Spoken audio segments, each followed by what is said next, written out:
আচ্ছা, অ্যাডোবি ইলাস্ট্রেটরের যে টুলগুলো আছে এর মধ্যে গুরুত্বপূর্ণ টুল হচ্ছে সিলেকশন এবং ডিরেক্ট সিলেকশন টুল। ঠিক আছে, তো এগুলোর ব্যবহার আমরা দেখেছি কীভাবে এইগুলো ব্যবহার করতে হয়। যেমন এখানে এখানে একটা শেপ আছে, এই শেপটার কোনো অংশ যদি রিসাইজ করতে হয়, অর্থাৎ শেপটাকে রিবিল্ড করতে হয়, যেমন এখানে সবগুলো কোণ সমান আছে, আমি চাচ্ছি এই কোণটা উপরের দিকে থাকবে, তখন আমি ডিরেক্ট সিলেকশন টুল ব্যবহার করব, শুধু ওই কোণটাকে সিলেক্ট করে যেদিকে মুভ করা সেদিকে মুভ করব। বুঝে আসছে? তো এটা হলো ডিরেক্ট সিলেকশন টুলের কাজ।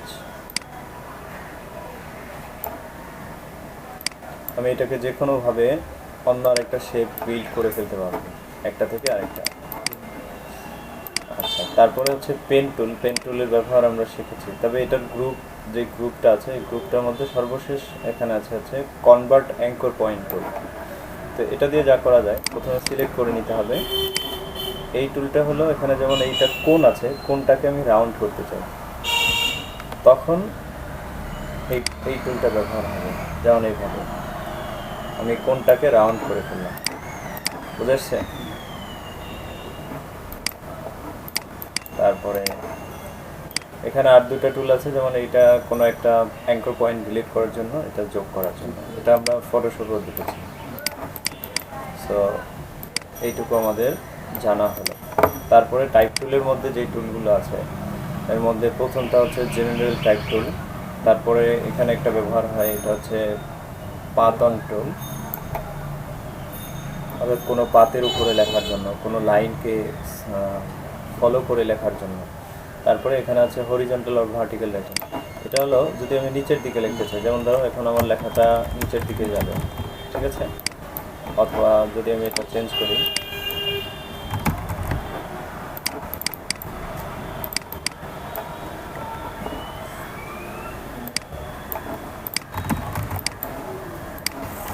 তো এটা হলো টেক্সটের ডিরেকশন চেঞ্জ করার জন্য, হরিজন্টালি হবে নাকি ভার্টিক্যালি হবে। আচ্ছা, তো এগুলো আমরা দেখেছিলাম একবার লোগো ডিজাইন করার সময়। তারপরে আছে এখানে আছে লাইন সেগমেন্ট টুল, আর্ক টুল, এইগুলো আমরা দেখছি। আচ্ছা, একটা কাজ করি এখান থেকে,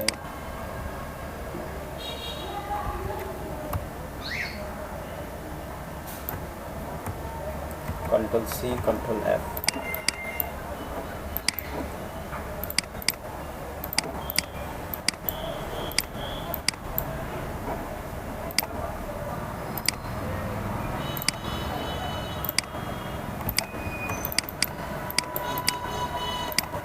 আচ্ছা, তো আজকে আরও কিছু বিষয় আমরা দেখব।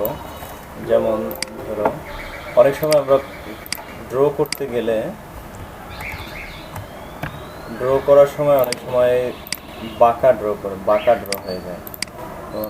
এটা তো আমি বলে দিছি, যদি তোমরা শিপ ধরে ড্র করো, শিপ ধরে পেন টুলে ব্যবহার করো, তাহলে সোজা হবে।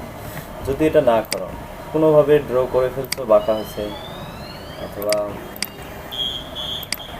সোজা করে যাচ্ছে না, সোজা করে করা যাচ্ছে না, তখন এখানে একটা ফাংশন আছে, যে ফাংশনটা ব্যবহার করে তুমি যে কোনো শেপের কোনো একটা অ্যাঙ্গেলকে সোজা করে ফেলতে পারো। ঠিক আছে, যেমন এই শেপটা, শুধু এই অংশটুকু, এই পোর্শনটুকু আমি যদি সোজা করতে চাই, তাহলে এই দুটো অংশ ডিরেক্ট সিলেকশন টুল দিয়ে এই কোণ, এই অ্যাঙ্কর পয়েন্টটা এবং এটা দুইটাকে সিলেক্ট করে ফেললাম। এবার আমি এখান থেকে অবজেক্টে যাব, পাথ, তারপরে অ্যাভারেজ অথবা কন্ট্রোল অল্টার জি। এখন এখানে দেখো তিনটা অপশন আছে, একটা হচ্ছে হরিজন্টাল, ভার্টিক্যাল এবং বোথ। তো এই অ্যাঙ্গেলটা হচ্ছে আমি কোন দিক থেকে সোজা করতে চাচ্ছি। ঠিক আছে, আমি ভার্টিক্যালে ওকে করলাম, হ্যাঁ ভার্টিক্যালি আমি সোজা করতে চাচ্ছি, হয়েছে। আচ্ছা, তারপরে এখানে ধরো তখন আমার দুইটা সিলেক্ট করতে হবে, এইটা এবং এটা। দেখো এই অ্যাঙ্গেলটা অনেকটা উপরে আছে, তো কী করতে হবে, যদি এটাকে আমি সোজা করতে চাই, অ্যাভারেজ, হরিজন্টাল, তাহলে হরিজন্টালি সোজা হবে। বিষয়টা কি ক্লিয়ার?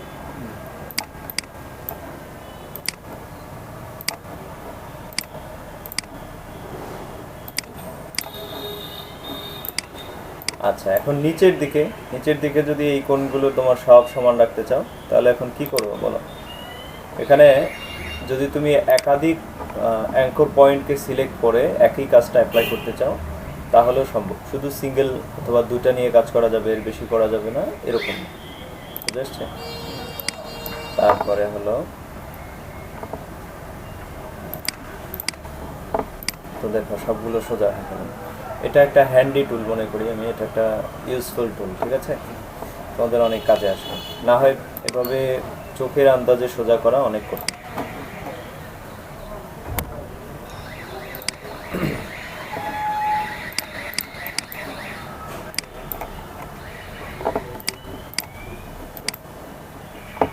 আচ্ছা, তোমরা এটা একটু,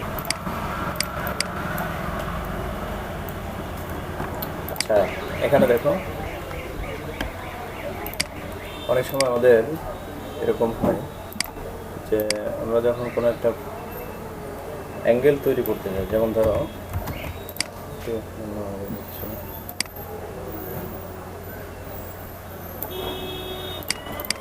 এরকম, তো এটা রিফ্লেকশন, আরেকটা রিফ্লেক্ট আমি তৈরি করি এখান থেকে রিফ্লেক্ট টুলের সাহায্যে।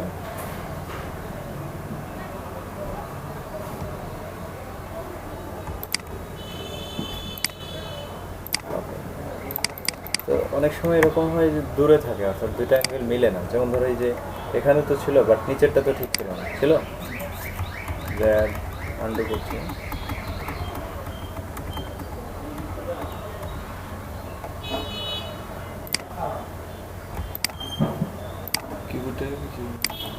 অল্টার রিফ্লেক্ট করার সিস্টেম হলো, কোনো একটা পাথকে সিলেক্ট করতে হবে, করার পর রিফ্লেক্ট টুলে ক্লিক করে যেই পয়েন্টটা ফলো করব, উপরটা মিলে যাবে নাকি নিচেরটাকে মিলবে, তো সেই পয়েন্টের উপরে এখানে অল্টার সহ মাউসের লেফট ক্লিক করতে হবে। অল্টার সহ মাউসের লেফট ক্লিক,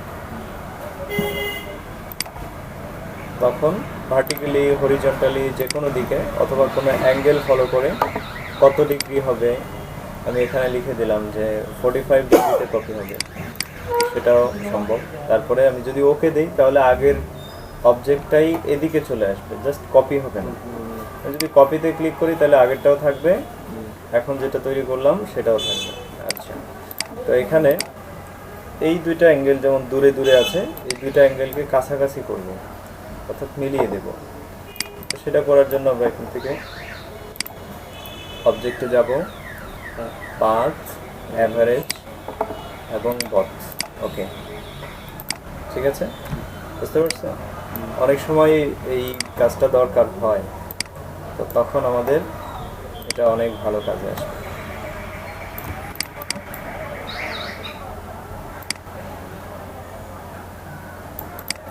আচ্ছা, তাইলে এখন আমরা শিখলাম যে অ্যাভারেজের মধ্যে যে যে অপশনগুলো আছে, ভার্টিক্যাল, হরিজন্টাল এবং বথ, এই তিনটা অপশন আমরা শিখলাম, ঠিক আছে?